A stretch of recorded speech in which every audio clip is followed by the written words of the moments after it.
This is a real potential lifeline to Republicans who want to maintain control of the United States Senate, because Abdul El-Sayed is in trouble in Michigan. Take a look here. Michigan Senate, Rogers versus El-Sayed. Look at this, a new Fox News poll. Rogers is actually up by 4 points. He's up by 4 points. It's close, but a Republican is ahead in Michigan. And why? Why? What is going on? Look among independents. Rogers actually leads by 5. This is extremely unusual because across the political map, as I was looking at these different Fox News polls, I couldn't find another example where the Republican was actually leading among independents. So what you're about to see is a masterclass in propaganda. So Harry Enton said almost a half a dozen times in that segment, Abdul El-Sayed, incredibly weak, one of the weakest candidates. I've never seen a Republican leading in a swing state by 4. You've never seen that? That's a strange thing to say. David, let me show you more from Enton and then come back and talk about why I think this is such deceptive propaganda by CNN. Let's watch.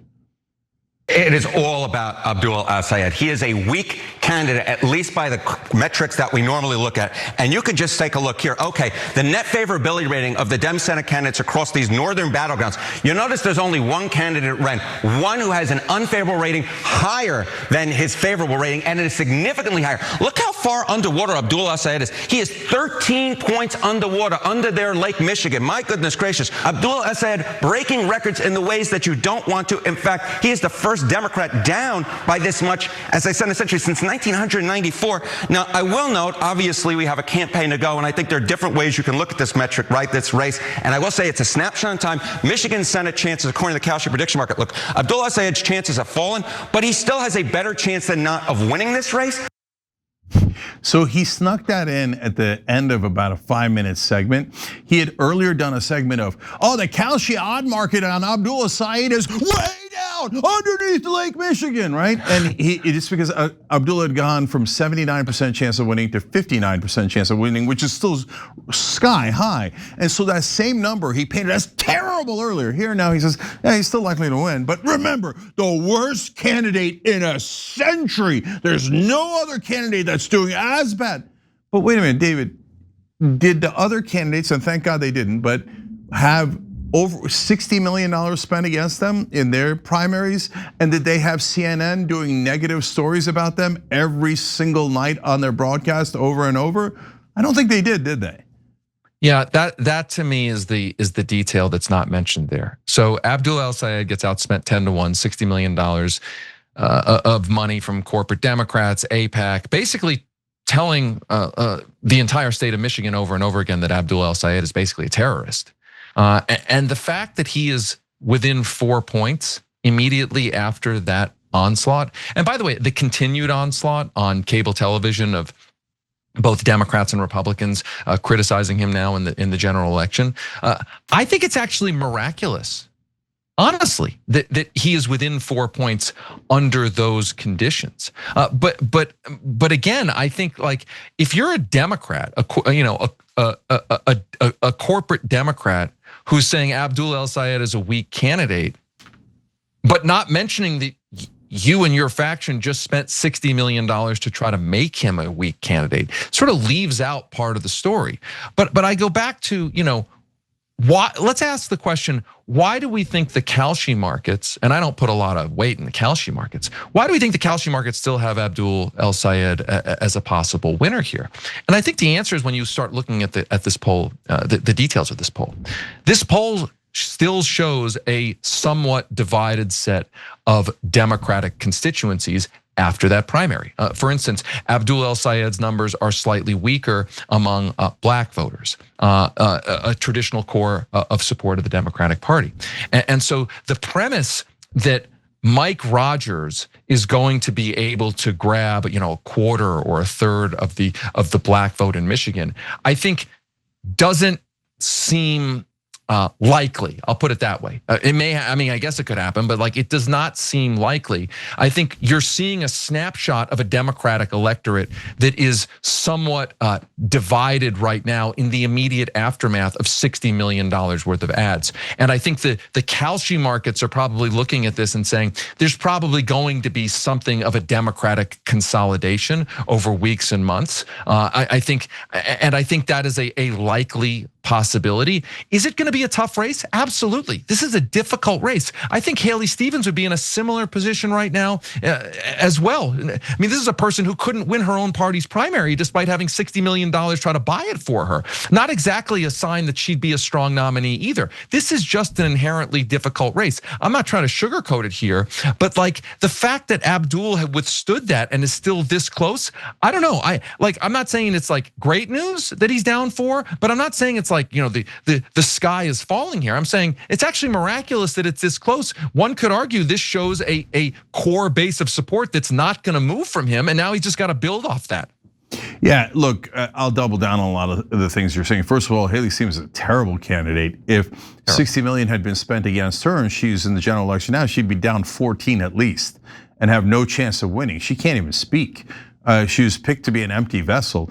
They're all pretending in hindsight. Oh, remember the one who had a 10-to-1 advantage and all of the national media behind her and got clowned anyway? Remember her? We think she would have been the better candidate. I know, that's why you did all the propaganda on her side and you still lost. But look, I want to talk about how deceptive Harry Enten was in that segment and then give you the polling about how this race is actually going. So he says that Abdul El-Sayed is the worst candidate of this century in Michigan in Senate races. Wait, of this century? So you're just talking about 26 years, but you framed it as like a century to make it seem longer. And what were the Michigan Senate races in this century? They were almost all, in fact, they were all Democratic incumbents who were relatively popular and had a ton of money and had much easier path to victory. So he knows that. Like you at home, if you're an accountant or a plumber, you might not know that, but Harry knows those others were relatively easy. So he's doing a little worse than the relatively easy Senate races of the last handful of years. But he doesn't say it that way. He says it like the worst in a century, weak candidate. And part of the reason he's doing that is because he's trying to make Abdul El-Sayed lose. CNN has done nothing but wall-to-wall negative coverage of him and then go, oh golly gee, I wonder why he's having issues. Could it be us? Yeah, it's you. You're trying to poison the well to make sure he loses. That's why you frame him in these incredibly negative ways, and that gets into the minds of the voters. If you think that a candidate is weak or less likely to win, you're less likely to vote for him. It sucks that that's human nature, but it is, and CNN knows that. That is why they do a barrage of negative coverage of clean, honest Democrats whom, and by the way, all outsiders to be fair, both Democrats and Republicans who are outsiders, CNN despises them and does nothing but negative coverage to make sure that the corporate Democrats and Republicans win, and those rascally outsiders are taught a lesson about not running in our democracy. Mainstream media will destroy you, right? Why of this century, Harry? Why of this century? So it's super obvious. Every segment he does is to try to attack Abdul El-Sayed. I haven't seen any of that of Mike Rogers. How about, oh, hey, how is Israel polling in Michigan? Not well, okay, but Mike Rogers says he's gonna serve Israel royally and loyally. Did they do a segment on that? How dare you? No, we will never touch Mike Rogers. Yeah, okay, objective my ass. They're the most biased people in the country. Let me give you the real polling, and it goes in both directions. You'll see the good numbers, the bad numbers, okay? Because unlike CNN and Harry Enten, we're honest. So Fox News's poll, and that's okay, they do polls that are relatively in the same range as other polls. They say Rogers' edge comes mostly from greater party unity among Republicans. Nearly all Republicans, 96%, including both MAGA, 99%, and non-MAGA Republicans, 89% back Rogers. 9 in 10 Democrats, 91%, nearly all Democratic Socialists of America supporters, 98% back El-Sayed, but that falls to 69% among non-DSA Democrats and independents, because those are the people who mainstream media said you must hate El-Sayed, you must hate him, and he's weak and he's terrible. So now hey, congratulations, Harry Enten. You apparently, for the moment being, have swung some Democrats into thinking of voting for a MAGA candidate, Mike Rogers. But hey, don't worry, Mike's gonna support Israel. So, yes, right? You wanna celebrate, right? So objective, come on, man.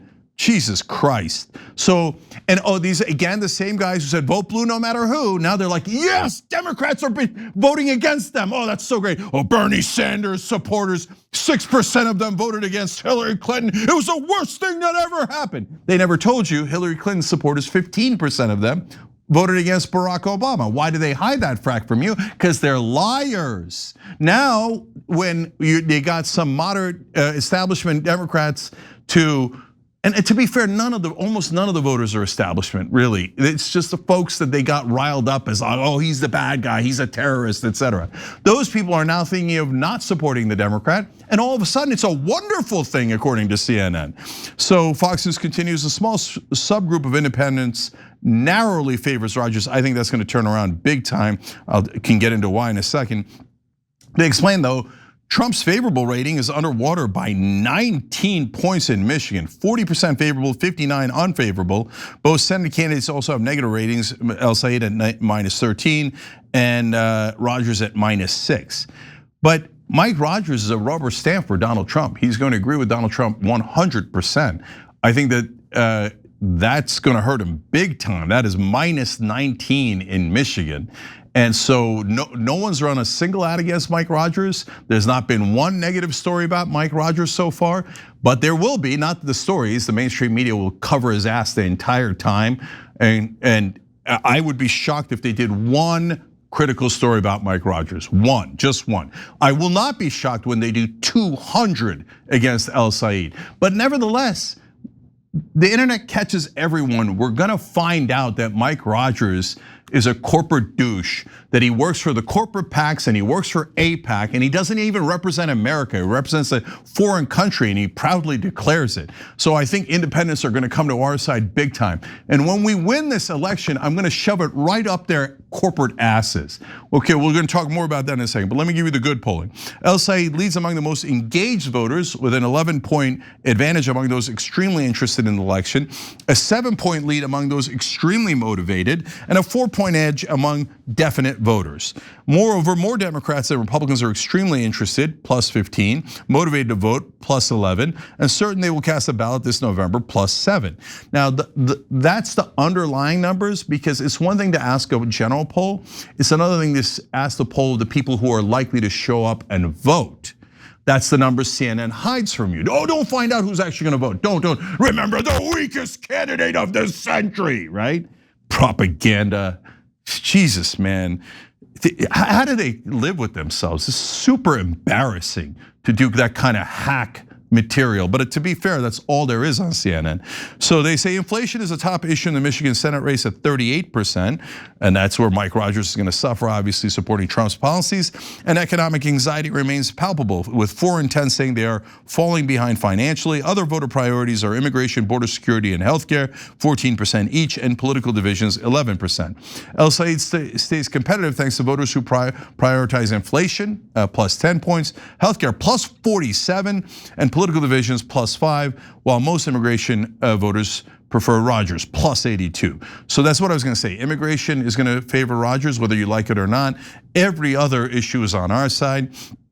Those who say they're falling behind financially also backed El-Sayed by 24 points. That used to be a category that Trump and the Republicans won. Now El-Sayed's winning it by 24 because he's the only one actually addressing their concerns. And finally, by an 11-point margin, Michiganders oppose the US continuing to provide military aid to the Israeli government, 44 in favor, 55 opposed.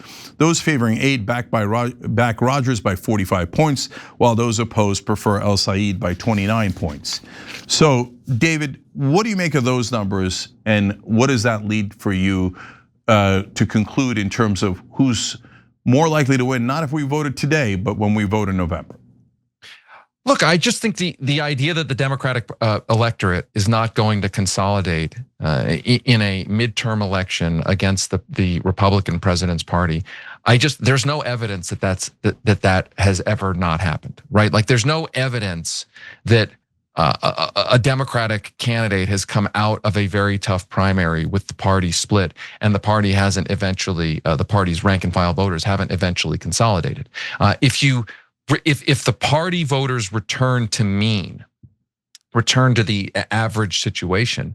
My guess is, and I haven't run the exact math here, but if they are at a basic level that we can expect in the Trump years of how much does the Democratic nominee, how much of the Democratic vote does the Democratic nominee get in a general election? If it returns to the mean, my guess is that 4-point advantage that Rogers has evaporates. Now, I think this is why you saw Mike Rogers right after the Democratic primary do that weird sort of zombie-like 2-camera video in which he's trying to appeal specifically to Democratic voters. I think that is gonna try to be his strategy. He's gonna try to appeal to Democratic voters and try, I guess, to cast himself as somehow a like non-Trumpy, non-MAGA Republican. We haven't seen anybody actually pull that off. Like I think Susan Collins in Maine might try to do that. We've never really seen that in the Trump era, like Republicans running for Senate or House saying that they're really not, they don't like the president. I don't know if it would work just because we have never seen that. I don't think it would work, but I think that's going to be part of the play. It's that, and by the way, running and I tweeted this. It's half that. And then the other half is going to be running like the George W. Bush 2002 campaign that is all about terrorism, that's all about Islamophobia. I mean, you saw that too as well after the primary. That Mike Rogers tried to tie Abdul El-Sayed to alleged comments that Hassan Piker had made about 9/11, which is really coded Islamophobia. It's basically don't vote for the Muslim guy. Like, so they're going to be half the campaign is going to be like, hey, Democrats, you're welcome here in the Rogers campaign, and the rest of Michigan don't vote for the don't vote for the terrorist. Like that's what the argument is going to be. It's disgusting, it's despicable, but that's their playbook. I just think I can't get beyond the idea that when looking at these polls, I don't see a situation where the Democratic base does not consolidate in a real way, as Abdul El-Sayed and the Democratic Party makes the case. At least most of the Democratic Party, not the corporate Dems, but most of the Democratic Party makes the case that Mike Rogers is a rubber stamp for Trump. It's hard for me to believe that Mike Rogers is going to get 20 or 25% of the Democratic vote in a year like 2026 in a midterm election with a Republican president. I mean, crazier things have happened, but it's hard for me to see that. Yeah, I've got that at no way. So look, I don't want to be overconfident, but I'd be really surprised if Abdul didn't win. So, and I'll tell you why. Just to back up what David's saying, last thought here. So, number one, he's a Muslim, so he's a terrorist. Yeah, but people who think like that were never going to vote for Abdul El-Sayed anyway, right? And they're almost all Republicans. So, wow. Okay, we're going to pick up the pro-Israel vote. 63% of Jewish Americans are against the current Israeli government. Mamdani's more popular than Netanyahu with Jewish Americans.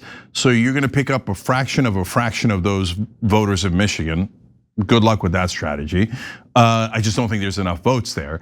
And then, they one of their favorite talking points is that Abdul El-Sayed's not doing great with black voters. No, that's because of all the money that was spent in the ads, and there's a million reasons why. But are they really saying that black voters in Detroit are going to be like, I'm voting for the MAGA guy. I really want to support Donald Trump against this Abdul El-Sayed. I'm concerned about him. Yeah, come on. I just don't buy it. Who thinks that? I just don't buy it. Yeah. I don't look, but David, I don't think anyone buys it. That's why I'm furious at Enton and CNN and all those outlets for pretending that black voters aren't going to come back and vote for the Democratic nominee against the Trump endorsed super MAGA Republican. I mean, Enton knows better than that. He knows. So that's it's fundamentally deceptive. Let's be fair about one thing.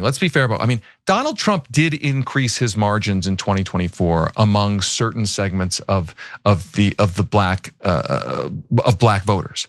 He did increase his margins above where Republican presidents typically have increased. But Mike Rogers running in the same election in Michigan, where Mike Rogers was such a weak candidate that he trailed Donald Trump in Michigan, which is really hard to do. Mike Rogers didn't show any kind of increased performance in among those demographics, right? Like Mike Rogers is at least based on the last election, is an incredibly weak candidate. I mean, here's the thing. The last election in 2024, Alyssa Slotkin, an incredibly weak Democrat.